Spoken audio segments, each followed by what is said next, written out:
Perkenalkan saya Budi, masuk ke BINUS angkatan 89. Ya, waktu itu kampus BINUS masih yang di Syahdan, masih kampusnya simple gitu kan. Apa? Saya waktu pertama kali datang ke BINUS tuh terus terang BINUS tidak ada di dalam list saya untuk saya masuk. Ya kalau zaman itu kampus sebelah yang lebih dikenal gitu kan. Saya mencoba masuk ke Trisakti, Satya Wacana, dan ketika daftar di BINUS pertama kali, terus terang aja jujur, dipaksa. Saya hobi dengan komputer dari awal, dari waktu SMP, SMA saya sudah ngajar komputer. Nah, tetapi ketika saya dipaksa masuk melihat beli formulir waktu itu ya, beli formulir di BINUS, saya begitu lihat kampusnya itu bersih, simple. Nah, nggak tahu kenapa tuh, rasanya langsung langsung klik, daftar. Ini malah jadi kampus yang favorit, yang jadi prioritas nomor satu, yang mana yang di kampus lain malah, udah saya mau masuk BINUS saja. Nah, itulah di tahun 89 di mana BINUS masih sepi dan jurusannya waktu itu saya ambil adalah jurusan teknik komputer gitu.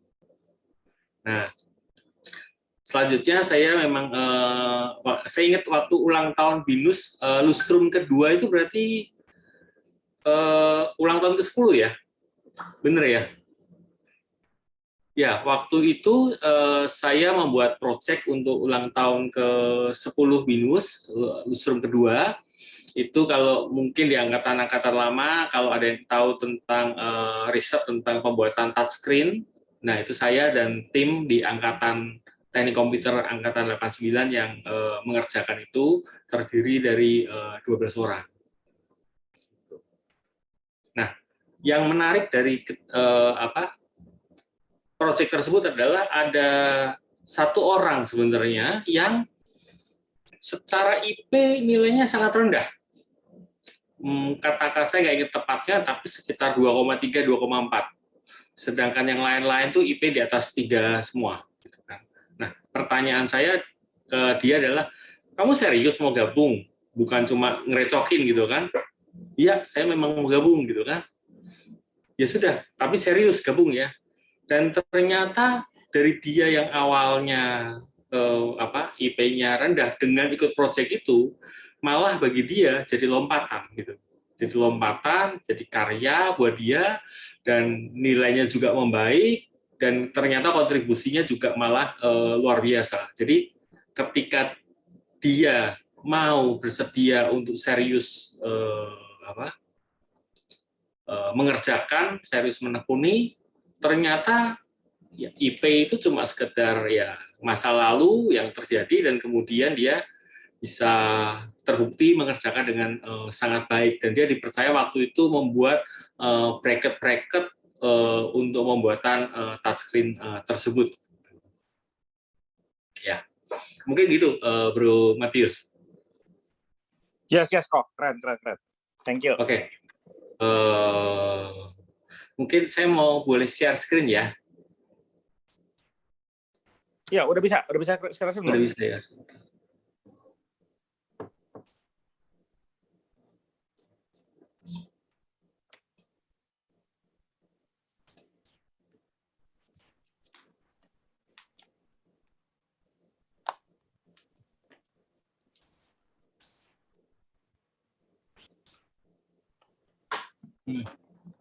Sorry.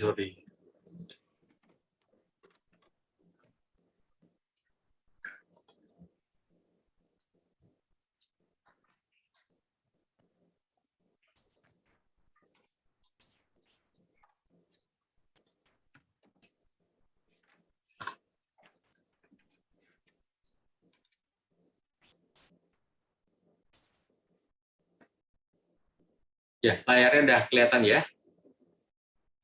Kelihatan kok. Oke.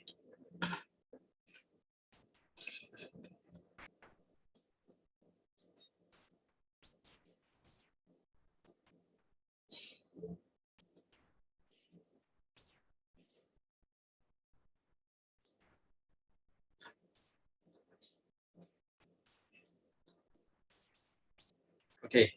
Ide awal dari topik ini sebenarnya adalah dari Bro Matius. Waktu itu COVID kita mau ngapain ya dengan kejadian COVID? Kan kita tahu ya bahwa dengan kejadian COVID itu apa? Ya, banyak bisnis yang collab, banyak bisnis yang suffer. Contohnya saya ketemu dengan orang misalkan adalah kontraktor untuk properti, untuk pameran properti. Jadi kalau pameran properti di mall itu dia yang mengerjakan konstruksinya, mengerjakan stand pamerannya gitu kan. Ya, dia bercerita bahwa pada saat itu ketika bulan Maret 2 tahun kemarin ya, tahu-tahu proyek pameran yang dia sudah siapkan di suatu tempat event gitu, tahu-tahu mendadak begitu berita mall ditutup semua istilahnya waktu itu bukan lockdown tetapi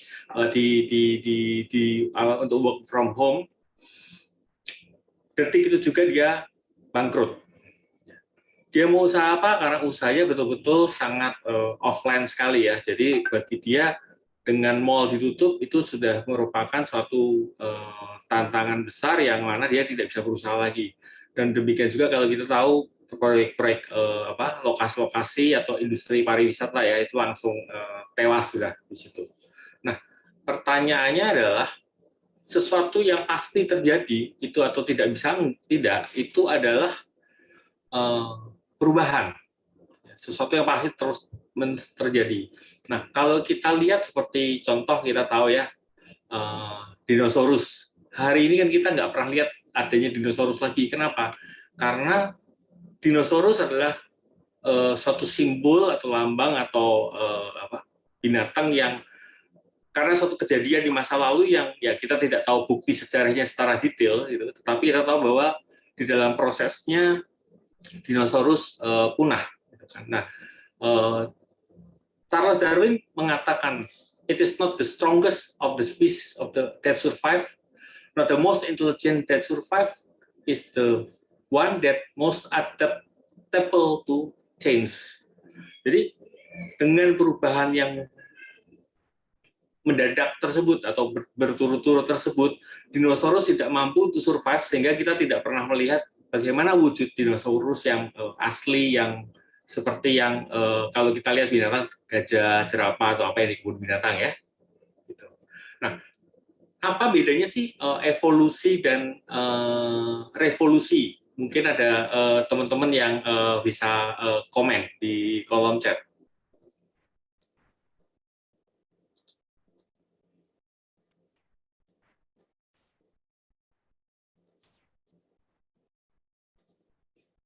Ya.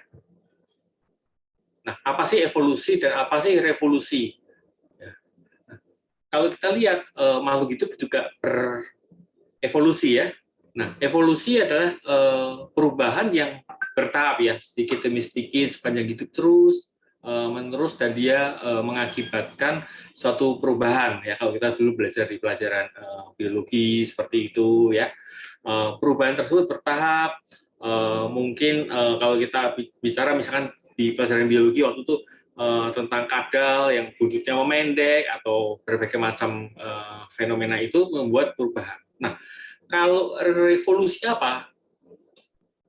Nah, perubahan yang terjadi dalam waktu yang membutuhkan waktu yang lama. Thank you Bro Yuswa. Ya, evolusi, perubahan biologis, revolusi, perubahan mental atau mindset. Oke, thank you Bro Jonathan.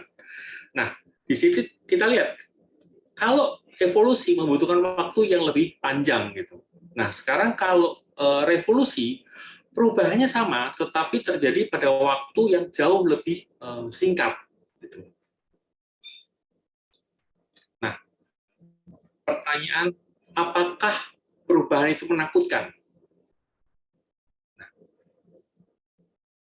sadar atau tidak sadar, mau atau nggak mau, dari pikiran bawah sadar kita akan mengatakan bahwa perubahan itu mengkhawatirkan, menakutkan. Kenapa? Karena memang natural orang bahwa mau berada di dalam comfort zone. Dan itulah challenge kita kita lebih nyaman di dalam comfort zone. Sehingga ketika ada perubahan di dalam contoh hari ini kita punya penghasilan katakanlah 10 juta aja, ya kan? Maka kita tahu bulan depan kurang lebih kita juga akan menerima 10 juta, apalagi kalau kita terima gaji ya. Bulan depannya lagi kita tahu bahwa kita juga akan terima gaji 10 juta juga. Nah, ketika evaluasi tahunan dari kantor gitu kan, ya kita tahu nih, wah ada naik gaji nih, gitu kan. Nah, perubahan itu kan gradual yang bertahap. Nah, itu orang tetap dalam kondisi comfort zone. Tetapi ketika COVID mendadak orang penghasilan dipotong 50% atau bahkan dirumahkan, maka itu akan menjadi suatu hal yang, wah, apa yang terjadi? Mungkin ada cicilan rumah, cicilan kendaraan, atau apa yang masih berjalan, itu kan semua akan menjadi satu hal yang menakutkan. Nah, kalau kita lihat di dalam prosesnya sendiri, kita lihat di dalam industri juga ada beberapa perubahan-perubahan yang drastis, yang besar. Ya, kita tahu bahwa awal abad ke-18 itu diciptakannya mesin uap ya. Nah, di dalam mesin uap itu ngapain? Mesin uap itu membuat revolusi pada zaman itu adalah dengan menggantikan tenaga orang, tenaga alat sederhana menjadi menggantikan kuda, menggantikan tenaga manusia gitu kan ya, sehingga terjadi proses-proses yang perubahan tersebut gitu kan. Dan contoh yang lain adalah waktu itu mesin uap, dan kemudian yang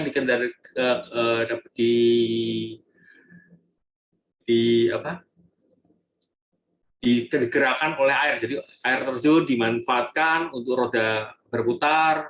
Roda berputar itu untuk apa? Misalkan menumbuk gandum kalau kita di Eropa gitu ya. Nah, proses itu terjadi membuat kondisi dari yang tadinya non mekanik menjadi kondisi mekanik semacam itu. Nah, kejadian ini paling banyak kejadian ada di Eropa ya, pusatnya di Eropa, terjadi revolusi ini dan menyebar ke seluruh dunia secara bertahap. Nah, kemudian kita tahu nih yang kedua ditemukannya apa? Ya, ditemukannya besi, ditemukannya listrik, ditemukan mesin ya, beda dengan mesin uap ya, ini mesin lebih karena mesin bakar ya, mesin diesel ya. Dan pada saat itu dilakukannya mulai dengan mobil Ford ya, mobil kendaraan. Nah, itu mulai terjadi. Dan ciri-cirinya apa pada saat generasi kedua tersebut? Kita tahu di dalam industri mulai ada yang disebut sebagai produksi massal. Kalau sebelumnya custom satu persatu, maka di sini kita tahu pada saat itu mulai terjadi pabrik dengan produksi yang sifatnya massal. Kemudian terjadi yang namanya spesialisasi tenaga kerja. Oh, bagian ini A, bagian B, bagian C, semacam itu. Nah, bagian-bagian ini masing-masing kalau dulu orang mengerjakan semuanya, orang bisa dikerjakan. Kemudian pada proses berikutnya mulai ada spesialisasi. Oh, ini bagian produksi yang awal nih, misalkan mencetak, misalkan bagian produksi rodanya, bagian produksi perakitannya, bagian QC-nya. Nah, itu mulai terjadi pada revolusi industri yang kedua. Nah, ini sebagian besar listrik segala itu mulai ditemukannya adalah di Amerika. Nah, kemudian pada periode berikutnya ada revolusi ketiga. Revolusi ketiga kita tahu ya, komputer. Saya ingat zaman saya pertama kali belajar komputer di zaman saya kalau di saya yang saya pernah ngalamin adalah pakai pita kaset audio. Mungkin teman-teman yang angkatan-angkatan lama tahu ya, pita kaset audio yang dimasukin ke tape itu. Nah, saya mengalami bagaimana menyimpan data itu disimpan pada media kaset audio yang biasa kalau dulu orang jualan kaset itu kaset audio. Nah, itu digunakan untuk menyimpan data. Nah, komputer yang saya pakai waktu itu Acorn Electron dari Inggris. Ya, memori mungkin kalau zaman sekarang disebut akan ketawa gitu ya, karena ukurannya cuma 16 kilobyte. 16 kilobyte ukuran memorinya, RAM-nya. Ya. Bahkan untuk menampilkan satu file JPEG modern, ya itu aja udah nggak cukup. Gitu kan. Tapi zaman itu 16 kilobyte itu sudah bisa membuat game, dan pada saat itu juga berbagai macam game, bisa untuk membuat berbagai macam software sudah. Dan diantaranya zaman itu mungkin kayak Pak Siswono pasti tahu yang namanya COBOL gitu kan, ahlinya, dan saya kira Pak Siswono juga ngajar tentang COBOL ya. Nah, kita biasa belajar COBOL, Pascal, ya, Basic, ya, tapi di zaman itu, ya, itu tahun 19 saya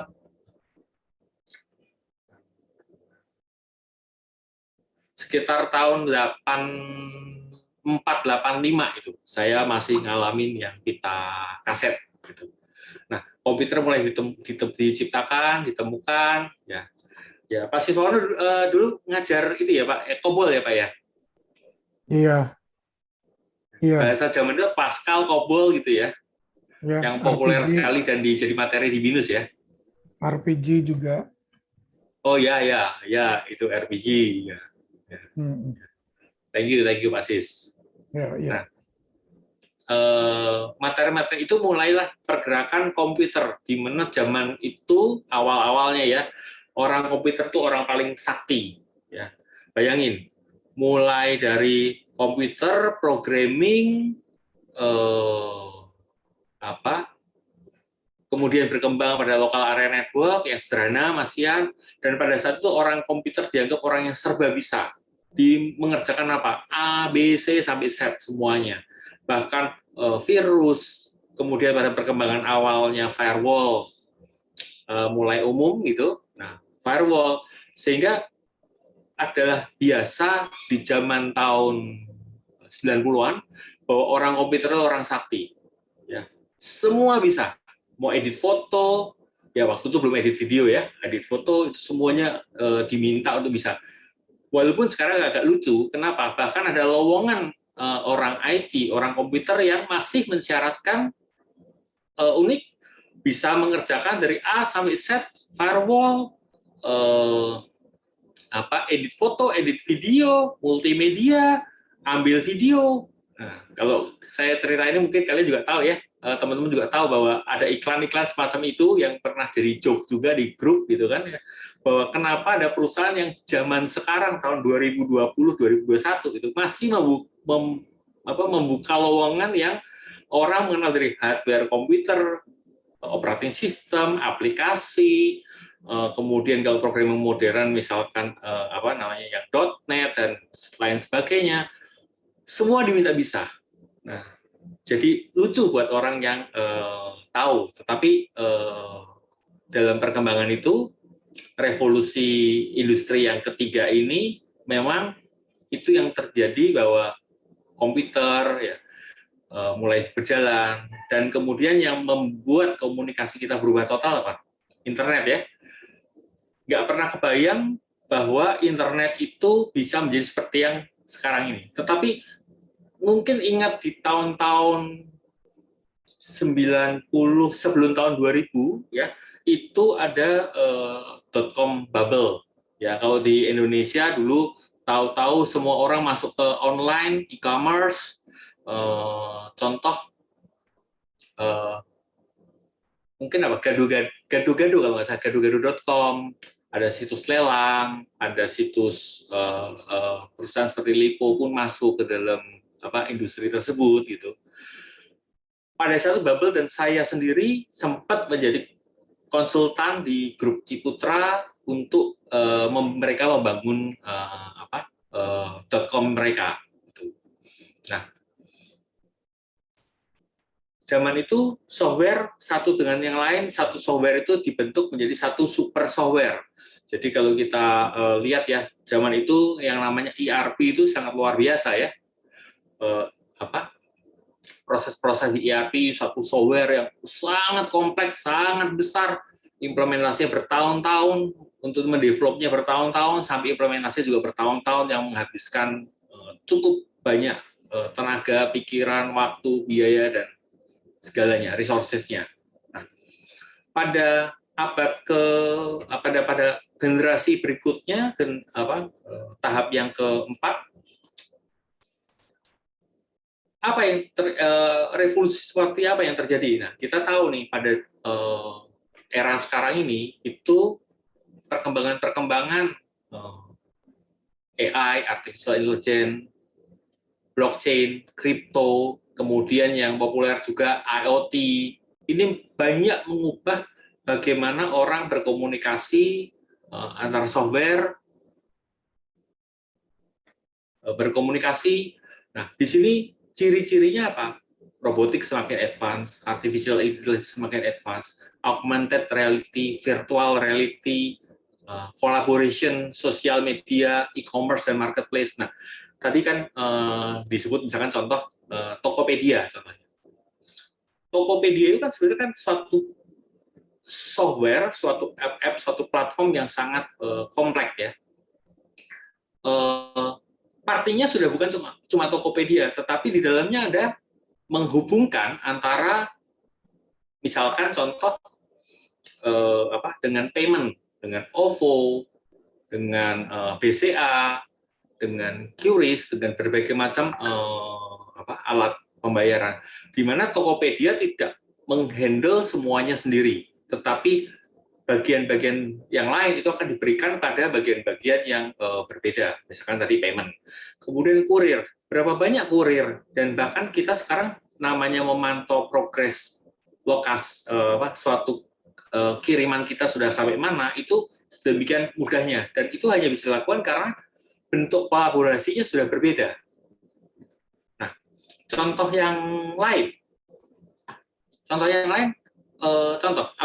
mungkin teman-teman di sini pernah ada yang pakai software atau pernah dengar software yang semacam Trello contohnya, atau mind map gitu, atau software ya yang kalau zaman dulu misalkan untuk membuat flow diagram ya semacam itu. Nah, pernahkah teman-teman lihat ada satu software bernama Miro, Miro ya? Itu ada software kalau kita ngomong tujuannya sederhana, papan tulis. Tetapi dia menggabungkan semua kemampuan dari software-software yang sebelumnya terpisah-pisah. Jadi contoh, kalau kita mau bicara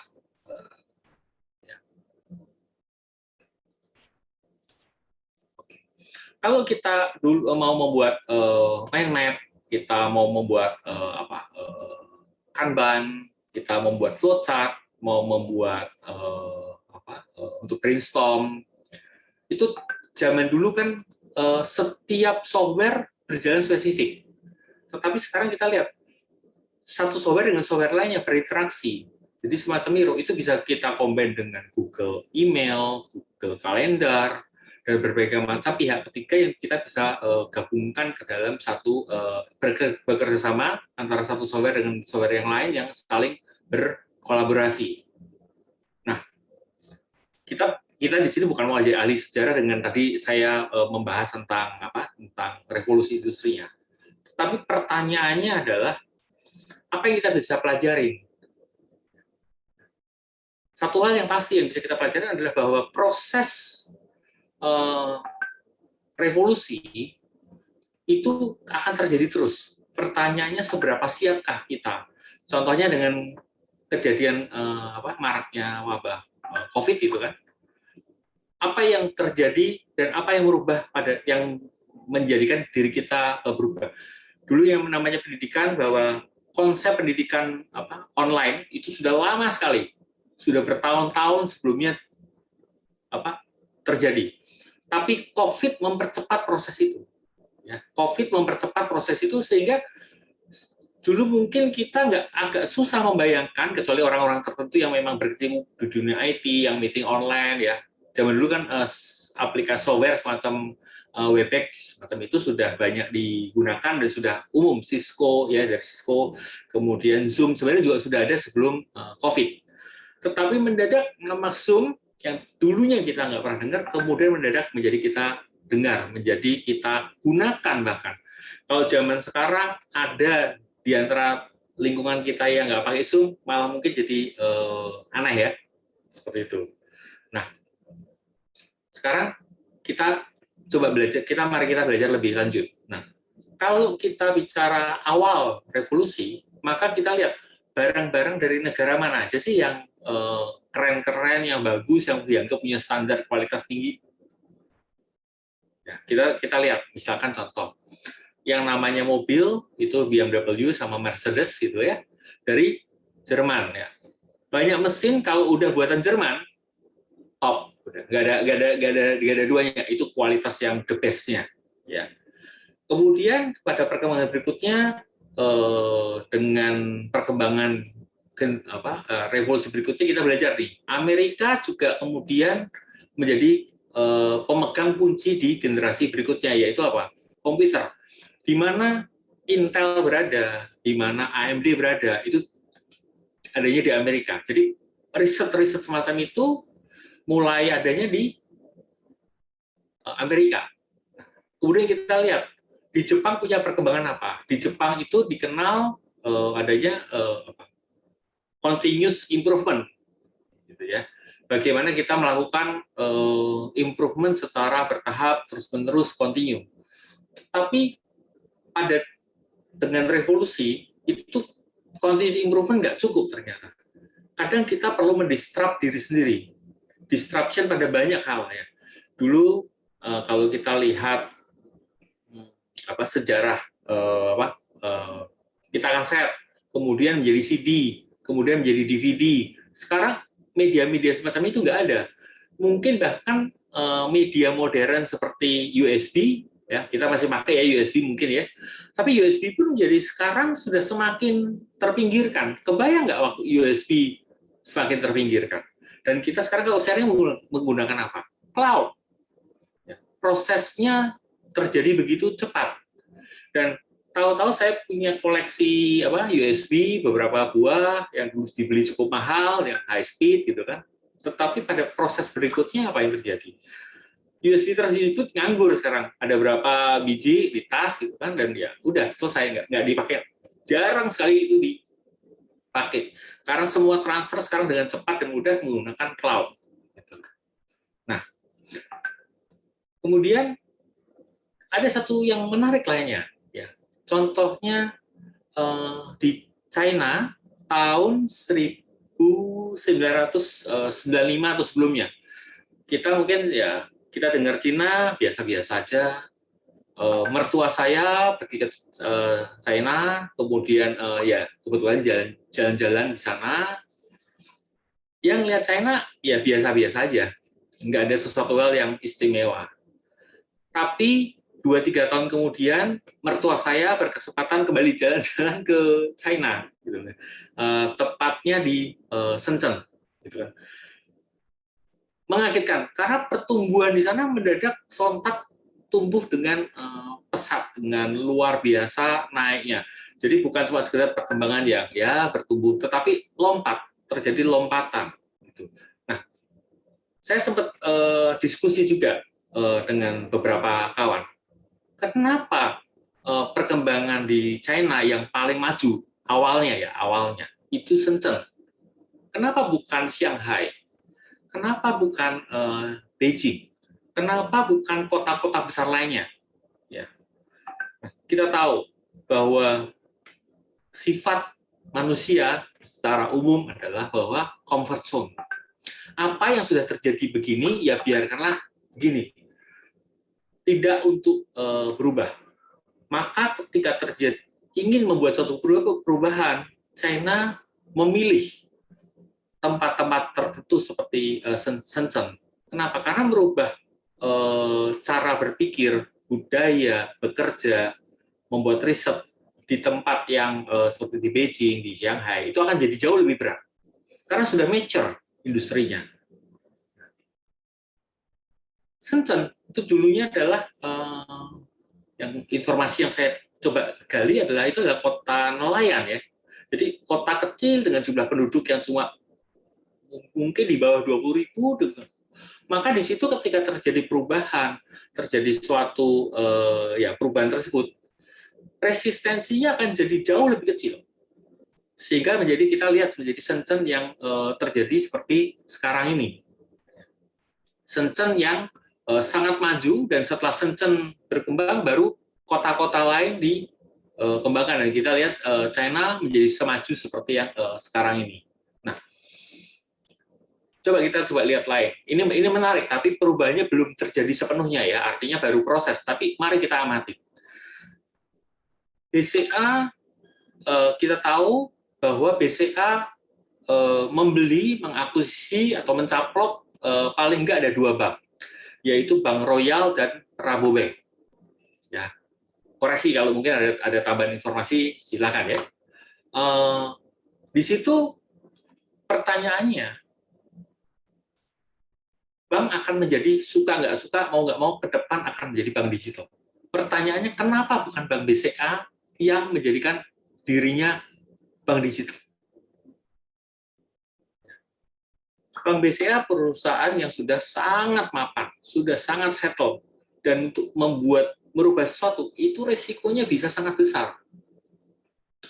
Tapi beda dengan bank yang ukurannya lebih kecil. Ketika mau dirombak, manajemennya mau dirombak, dampaknya akan lebih terisolasi, akan lebih tertentu, gitu. Nah, sehingga di sini wajar kalau contohnya Bank BCA, kita menduga bahwa Bank BCA membeli atau mencaplok Bank Royal dan Rabobank bisa jadi sebagai inkubator untuk menjadi lokomotif bank digital. Dengan nama besar BCA, dan masyarakat tahu bahwa itu di belakangnya adalah Bank BCA, ketika Bank Royal dan atau Rabobank akan digerakkan menjadi lokomotif bank digital, maka orang akan lebih mudah percaya, dan risiko bagi BCA sendiri juga akan jadi jauh lebih kecil, gitu kan. Nah, sekarang kalau kita lihat nih, kita pernah dengar nih, ini semua belum terjadi, tapi mari kita lihat di beberapa periode berikutnya ketika itu sudah berjalan dan sudah terjadi. Kita tahu bahwa Indonesia hendak memindahkan ibu kota negara ke Kalimantan. Kenapa ke Kalimantan? Saya pikir karena juga resistensi di sana lebih kecil. Kenapa? Masyarakatnya masih mudah dikembangkan, masih mudah untuk menerima perubahan, dan pada saatnya bisa jadi ibu kota negara yang baru tersebut akan jadi lokomotif proses dari perkembangan Indonesia berikutnya. Nah, revolusi dengan kecepatan yang sekarang ini makin besar dan gap makin lebar. Pertanyaannya dari kita mau ke mana? Ya. Kita dengan contohnya COVID yang paling dekat dengan kita, dengan sekitar kita saat ini, kita lihat COVID itu sekarang begitu merombak banyak hal. Pertanyaannya adalah dari kita bagaimana? Apakah kita siap atau tidak siap perubahan terus terjadi? Nah, dan berikutnya saya mendapat pertanyaan dari Bro Matius pada awal-awal pandemi. Kita mau ngapain sih? Dengan COVID dampaknya apa sih? Ada 2 pilihan. Kita bisa diam, kita bisa berusaha bertahan, atau kita bisa berusaha untuk mengembangkan diri dan untuk maju. Dan saya memilih untuk tetap bertumbuh, tetap berkembang, bahkan mengembangkan bisnis. Gitu. Nah, kita lihat bahwa secara manusia punya kebutuhan pokok, yaitu sandang, pangan, papan. Ya. Nah, sandang, pangan, papan. Nah, pertanyaannya adalah industri yang tidak pernah sunset, artinya industri yang akan selalu berkembang terus, itu sudah pasti, tidak mungkin tidak. Sandang, pangan, papan. Kenapa? Selama orang pakai baju, maka industri sandang tidak akan pernah sunset. Kecuali nanti pada masanya orang tidak perlu pakai baju lagi. Tapi saya nggak tahu kapan. Kemudian yang berikutnya, pangan. Selama orang masih butuh makan dan makan, maka dipastikan pangan juga pasti akan ada untuk seterusnya. Kecuali nanti pada saatnya manusia tidak butuh makan lagi. Tapi saya belum kepikir, atau mungkin ada yang kepikir, orang tidak butuh makan. Dan papan, tempat tinggal. Orang sampai kapanpun pasti akan tetap butuh tempat tinggal. Entah bentuknya, ya kalau kita lihat di model penginapan modern sekarang, pernah dengar yang namanya hotel kapsul ya, yang sempat menghebohkan ya, di mana tempat tidurnya ya sebesar mungkin cuma 1,2 meter kali 2,5 meter dengan tinggi mungkin cuma 1 meter, seperti barak semacam itu dengan bentuk-bentuk yang modern. Nah, tetapi dalam hal sandang, pangan, papan tersebut, industrinya tidak sunset. Tetapi pertanyaannya adalah yang bisa sunset apanya? Pengelolaannya. Contoh, kalau kita bicara tentang fashion, maka fashion kita bicara apa?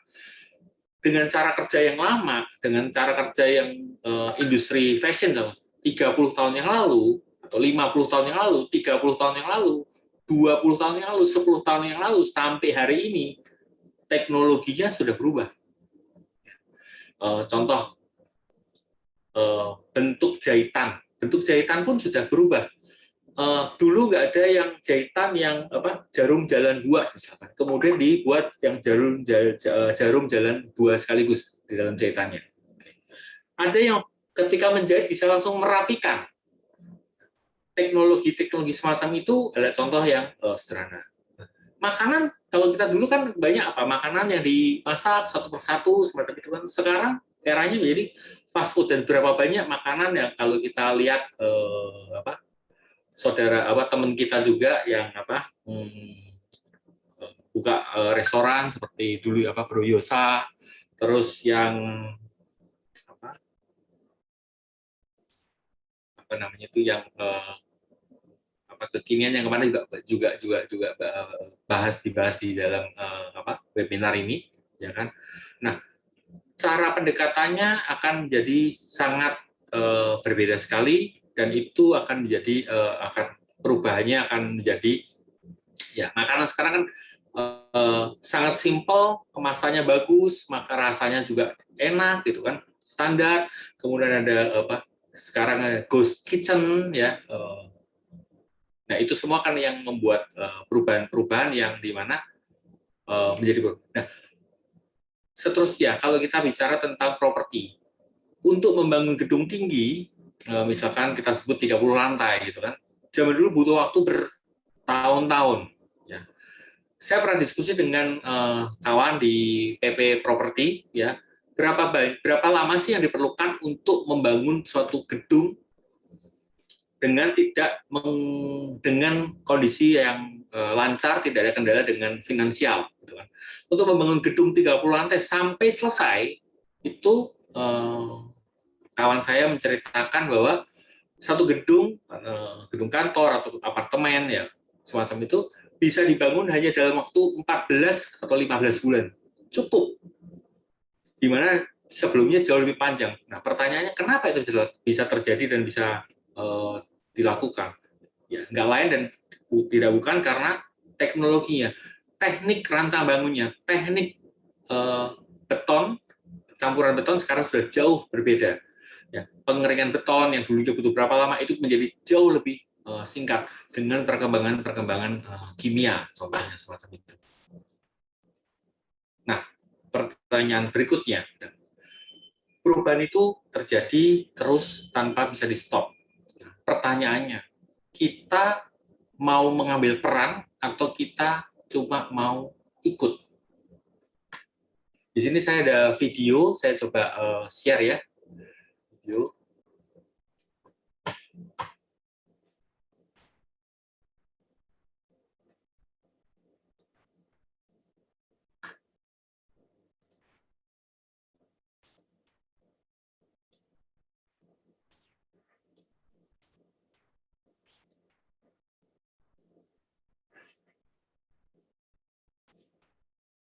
Ya, di sini nih video tentang penguin. Jadi waktu saya berkesempatan ke Australia, pergi ke suatu di salah satu tepi Australia ada yang namanya tempat yang bernama Phillip Island.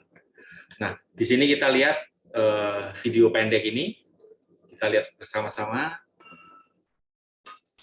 Bisa kelihatan nggak ya? Just outside of Melbourne, you'll find the world-famous penguin parade, where thousands Ya, of ini penguins spend penguin yang time pulang ke rumahnya pada saat menjelang malam.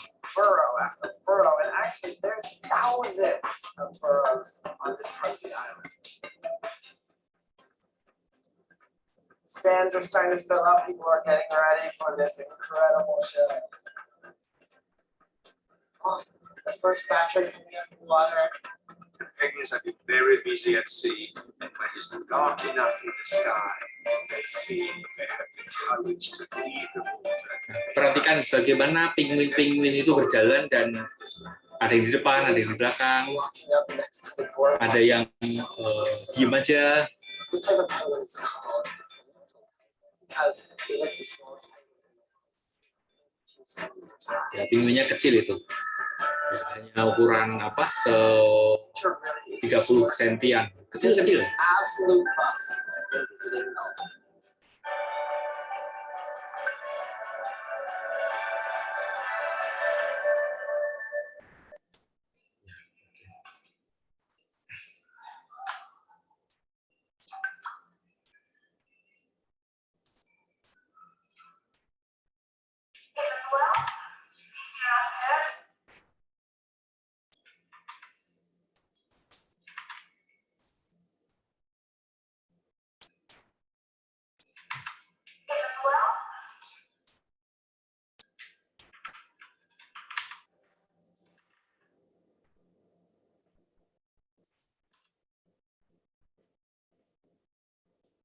Sorry sebentar.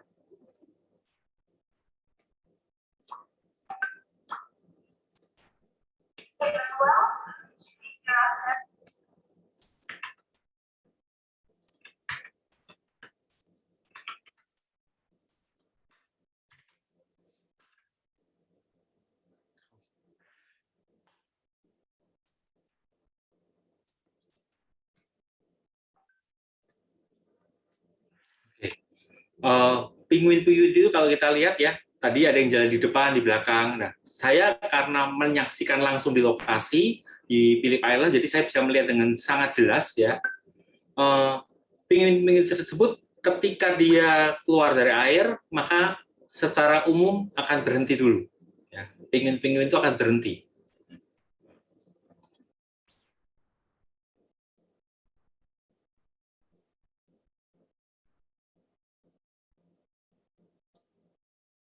Penguin-penguinnya akan berhenti dulu, kemudian dia akan tengok secara umum ya, ke kanan, ke kiri, dia akan melihat, wah, dan kemudian tangannya saling bilang ke temannya, kamu dulu dong.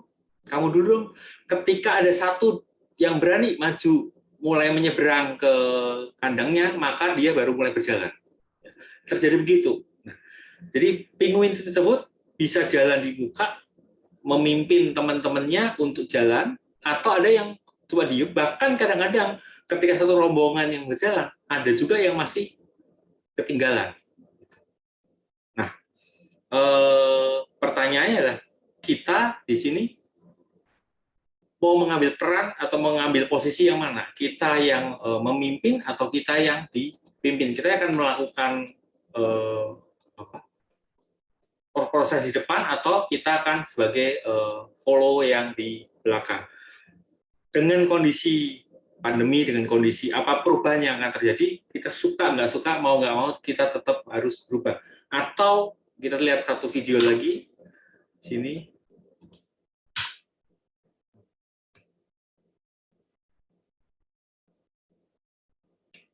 Ya, ini kita lihat nih, penguin yang mau terjun.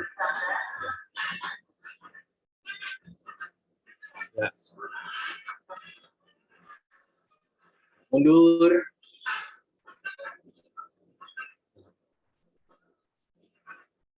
Ya, dia maju lagi.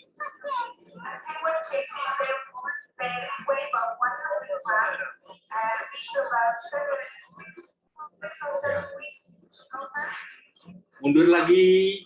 Ya. Karena dia merasa takut.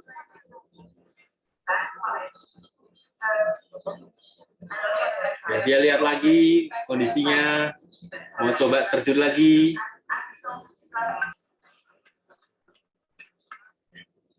Dan akhirnya jatuh. Gitu. Ya. Artinya apa? Kita mau menolak perubahan, kita mau ya, perubahan nggak bisa kita tolak, nggak bisa kita hindarin. Karena perubahan adalah bagian dari yang selalu terjadi, nggak pernah tidak. Nah, makanya menjadi pilihan kita yang mau berubah, kita yang mau keluar dari zona nyaman kita, atau kita yang mau berjalan semacam itu, untuk maju, untuk bergerak. Nah, sekarang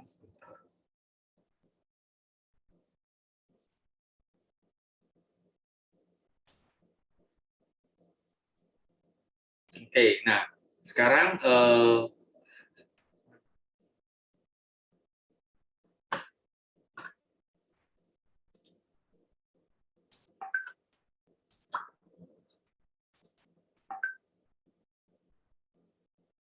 sorry, itu share screen-nya kok hilang ya? Oh ini dia.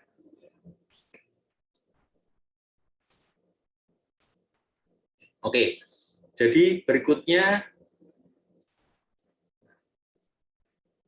saya akhirnya bersama beberapa kawan di tengah pandemi, justru di tengah pandemi, saya justru masuk ke suatu industri yang bahkan saya tidak pernah tahu, tidak pernah saya dalemin sebelumnya, bidangnya ya, artinya ya, yang belum saya pernah dalemin sebelumnya, yaitu bidang fashion. Suatu bidang yang zaman dulu nggak pernah pikir untuk masuk ke suatu hal bidang, yaitu bidang fashion. Dan akhirnya malah saya membuat masuk ke dalam bidang fashion bersama teman-teman yang ahli di bidang fashion. Ya. Jadi artinya di setiap industri itu pasti ada ahlinya. Ya. Dan saya ketemu bernetwork seperti contohnya di BINUS, di BINUS IKA ini, ya, bahwa kita berjejaring, kita berkolaborasi, kita melihat ternyata potensi, dan pada berjalannya waktu dari tahun kemarin, justru pada saat COVID, saya dan teman-teman membangun industri fashion. Tetapi bukan dengan industri fashion yang tradisional, tetapi kami membangun suatu ekosistem. Ekosistem dari di bidang fashion. Nah, dan ini sekalian bahwa pada hari ini tanggal 18 September 2021, ya, sekalian saya juga share bahwa saya launching suatu brand produk baru, yaitu Managed. Ya, nanti teman-teman minta tolong boleh untuk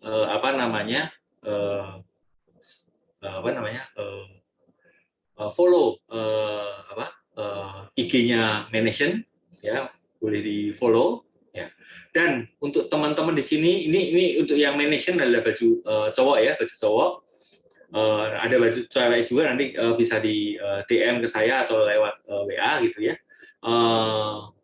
Khusus untuk hari ini ya, nanti itu teman-teman akan diberikan spesial diskon ya.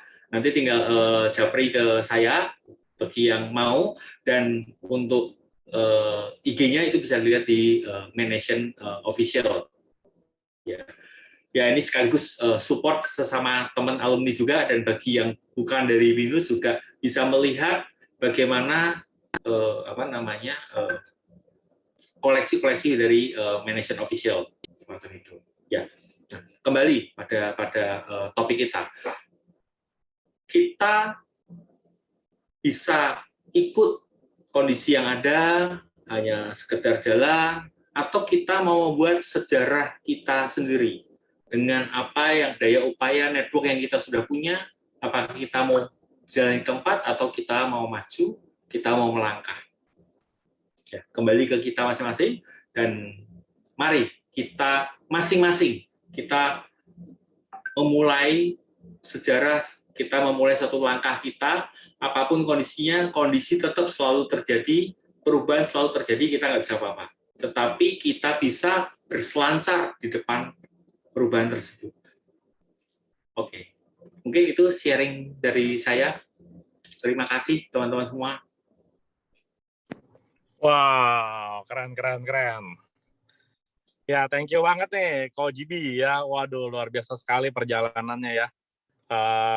Itu udah, kebetulan saya sendiri sama Ko GB ini udah sangat lama kenal gitu ya. Jadi tahu lah perjalanan bisnisnya yang luar biasa sekali, macam-macam. Dan sekarang masuk ke bisnis kaos ya, Ko ya? Ya, kemeja dan kaos. Ya, tidak terpikirkan tuh ya, kemeja dan kaos. Sama sekali nggak kepikir. Yang saya notice nih kok ya, mungkin nanti tadi Ko GB nggak cerita dan mungkin teman-teman nggak tahu aware atau enggak ya. Itu logonya dekat bahu nih. Ya, biasanya kalau zaman dulu logo di dada bawah, dekat dada. Ini karena saya lihat ini karena udah mulai aware soal zoom nih ya. Jadi logonya naik ke atas ya biar kelihatan gitu ya. Logo yang mana? Logo di kaos Koko. Oh, ya, ini ya. Iya. Ya. Biasa kan kalau orang logo nggak di situ kok, biasa agak ke bawah. Ya, kan? biasa hanya Ini yang di bawah ya. Apakah di bawah ya? Apakah karena ini peduli aware gara-gara zoom itu biasa orang logonya nggak kelihatan gitu kok? Ya, kita kan tetap harus selalu kreatif menemukan posisi-posisi baru ya.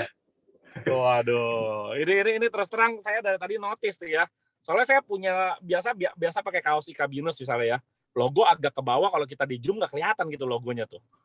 Ya kan, nah ini dengan posisi di atas itu, ini sesuatu hal yang sesuai dengan pandemi nih. Ya, cuma kalau kita perhatikan dan amatin bro, bahwa sebenarnya pola gaya ini kemudian yang saya pakai itu sudah disiapkan dari beberapa waktu yang lalu ya, dan yang menggunakan logo di atas juga sudah beberapa sebenarnya. Tapi karena mungkin baru pertama kali ngeliat, jadi waduh ini tapi sebenarnya ini adalah satu hal yang sudah berjalan dan memang tren fashion bergerak terus gitu. Ya. Ini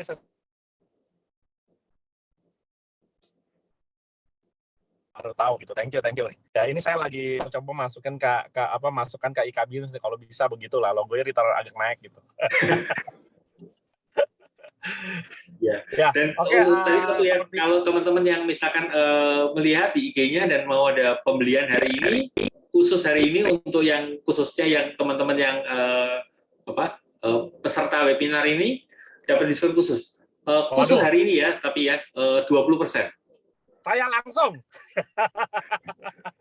order langsung di Instagram ya. Pesannya gimana kok? Kenapa? Pesannya gimana prosedurnya? Itu nanti lihat di IG-nya ya. Nanti kalau japri dulu nggak apa-apa. Oke, siap. Karena ini platformnya memang lagi disiapin dan hari ini memang sebagai sekaligus kenapa nggak sekalian first launch gitu kan? Ya. Pertama di publik. Oke, mantap sekali ya. Semoga sukses buat bisnisnya yang baru nih ya. IG-nya Manation gitu ya, tulisannya gitu aja ya? Ya, Manation Official. Oh, Manation Official sambung ya? Ya. Oke, mantap. Oke, tadi banyak sekali ya kita mendengarkan soal bahwa kita harus survive ya. Tadi Ko GB udah menjelaskan dari era revolusi industri sampai ke era sekarang ya, era internet, dan era internet sendiri bertambah lagi era pandemi nih, ya, sesuatu hal yang tidak diprediksi kan begitu. Ya, gitu. Jadi kalau yang lain kan biasanya digerakkan oleh teknologi revolusinya. Revolusinya digerakkan oleh teknologi, tetapi pandemi ini membawa revolusi yang baru sebenarnya, mempercepat lah ya Ya, jalan mempercepat. menuju teknologi ya. Oke, kita masuk ke pertanyaan ya. Saya lihat di kolom chat. Oke, ada yang mau nanya langsung, bisa resen langsung. Silakan yang mau nanya. Kalau ada yang mau nanya ya. Karena waktu kita sudah sangat terbatas sekali ya. Sekarang udah jam berapa nih? Udah jam 11 ya. Gitu. Ya. Jadi waktu kita sangat terbatas sekali. Kalau ada yang mau nanya silakan yang mau nanya ya. Sebelum kita masuk ke materi kita, pembicara kita yang terakhir. Gitu. Oke.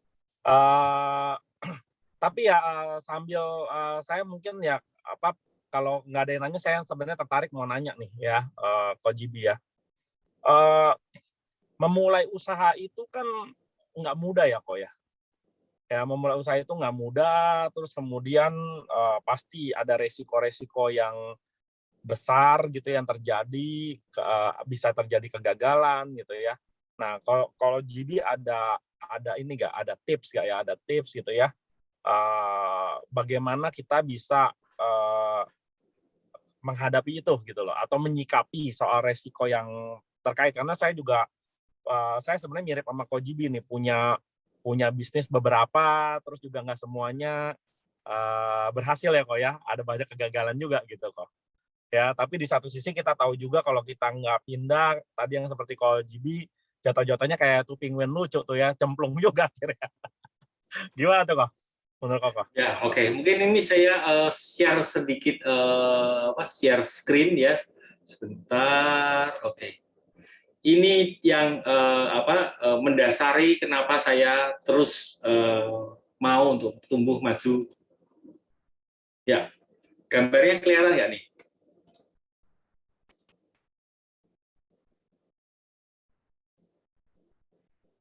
Antara siapa di sini nggak tahu tokohnya namanya siapa, tapi Snoopy. bersama Snoopy anjingnya, ya. Nah di sini dia mengatakan we only live once, Snoopy. We only live once, Snoopy. Snoopy-nya menjawab wrong. We only die once. We live every day. Ya. Jadi Keren. kita mati cuma satu kali kok, gitu kan? Tapi kan kita hidup tiap hari. Pertanyaannya kita hidup tiap hari mau ngapain? Kita bisa ikut cuma masuk ke dalam comfort zone, atau kita mau tumbuh terus bergerak berkembang. Pilihannya kan cuma ada dua itu. Karena suatu hal, mati kan udah pasti kan, nggak ada yang bisa menolak. Cuma kapan kita nggak tahu. Ya itu sih. Thank you kok. Jadi artinya ya kalau kita nggak ngapain terus juga stuck gitu ya kok ya. Ya kita mau nganggur, mau bengong-bengong gitu kan, mau meratapi nasib gitu kan, atau kita mau terus tumbuh berkembang berkarya kan. Dan saya percaya juga teman-teman di sini entrepreneur ataupun yang bekerja kan tidak ada yang nganggur terus digaji gitu kan, disuruh nongkrong ya. Atau mungkin jaga malam ya. Oke, satu lagi nih terakhir ya kok ya. Apa pembeda Manation dibandingin session-session yang lain? Nah.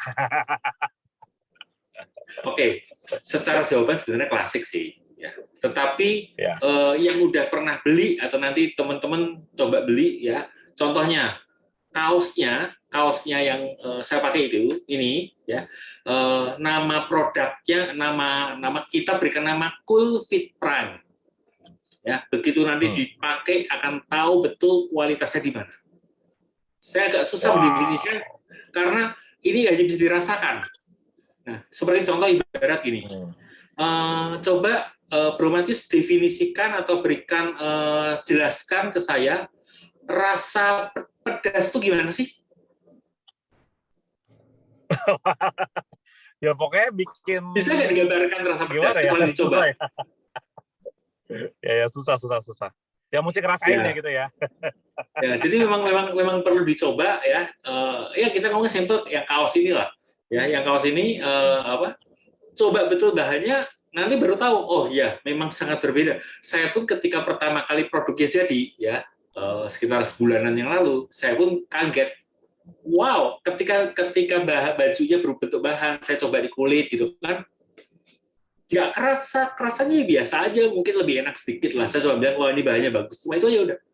Tapi ketika saya pakai pertama kali dan sejujurnya pertama kali saya pakai di tempatnya Bro Matius malahan. Oh gitu ya. Iya, jadi waktu itu ya? teman-teman, saya ada mewawancarai Bro Matius juga Bro Markus. Saya berkesempatan ke kantornya Bro Matius dan Bro Markus untuk wawancara sehubungan dengan tentang perjuangan, tentang perkembangan pertumbuhan ya. Nah, jujur baju itu pertama kali saya pakai di tempatnya Bro Matius. Dan saya kaget terus terang. Jadi kekuatannya utama di bahannya kok ya? Ya. Bahan dan model. Oke. Jadi kalau kita bicara desainnya tentang, sendiri kok ada keunggulan tertentu nggak desainnya? Jadi gini, Manation itu lebih merupakan Manation sendiri lebih merupakan simbol bahwa untuk kita berjuang, bertumbuh, berkarya, ya, simbol dari suatu perjuangan itu, pertumbuhan itu. Jadi brandingnya kita akan membangun yang penting adalah bagaimana kita tumbuh, berkembang, mengalahkan mental block kita terus tumbuh. Nah, itu sih sebenarnya inti dari Manation. Ya. Para cowok yang mari kita berusaha berjuang, berkembang. Jadi kalau kita bicara Apple gitu kan, Apple brandnya arahnya kemana? Nah kalau Manation arahnya ke situ filosofinya. Oke kok. Berarti buat cowok-cowok yang menunjukkan semangat perjuangan bisa terrepresentasikan dengan baju Manation ini ya. Gitu. Oh, satu lagi mungkin kalau boleh. Sekali lagi. Kenapa bentuknya banteng? Nah, karena gini, kalau kita lihat di bukan PDIP kan ya, bukan ya? Kenapa? Oh, ini merah lagi ya. Ya, jadi kenapa banteng gitu kan? Kalau kita lihat di saham itu ada bull sama bear kan, naik dan turun kan. Nah, kenapa dipilihnya banteng gitu kan? Ya karena kita mau terus bullish maju. Oke. Ya. Mantap. Nanti BIK saham mesti pada beli nih biar bullish semua nih sahamnya nih. Thank you. Oke. Kalau gitu sekali lagi thank you Coach GB, waktunya juga udah habis ya. Dan karena juga udah nggak ada pertanyaan juga gitu ya. Thank you udah sharing kita hari ini.